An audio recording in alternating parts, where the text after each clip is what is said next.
పెట్టిన ఛానల్స్ వెంటనే ఇమ్మీడియట్గా పోస్ట్ చేసేయడమే. మానుకో, ఇలాంటివన్నీ మానుకో. ఇప్పటికే నేను క్రైస్తవ సమాజం మొత్తం పిచ్చోడి కింద చూస్తుంది. ఇక నువ్వు మరీ పిచ్చోడు అయిపోకు. సగం పిచ్చోడు అయ్యో, ఇంకా పూర్తిగా పిచ్చోడు అయిపోకు. ఇలాంటివన్నీ ఆపరా బాబు. ఎందుకు ఏదన్నా వేరే పని చేసుకో.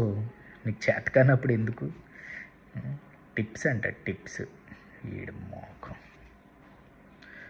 ఫ్రెండ్స్, ఇలాంటివన్నీ మీరు నమ్మి, ఎవరో నమ్మట్లేదని తెలుసు, బట్ అలాంటి ఛానల్స్కి రిపోర్ట్స్ కొట్టండి. ఎందుకు అనవసరంగా మన టైం వేస్ట్ చేసే ఛానల్స్ అవన్నీ మనకి? అలాంటి ఛానల్స్కి ఆ పక్కనే రిపోర్ట్ అనేది ఉంటుంది. యూట్యూబ్ వాడు ఇచ్చాడు, సరదాగా అక్కడ రిపోర్ట్కి వెళ్ళి మిస్ఇన్ఫర్మేషన్ అని లేదా హార్మ్ఫుల్ కంటెంట్ అని అలాంటిది పెట్టామనుకో, మన యూట్యూబ్ వాళ్ళకి తెలియజేయాలి కదా ఆ ఛానల్లో ఏ కంటెంట్ ఉందో ఏంటో. ఇలాంటివి ఎంకరేజ్ చేసి అనవసరంగా మన టైం వేస్ట్ చేసుకోవద్దు. Thank you all.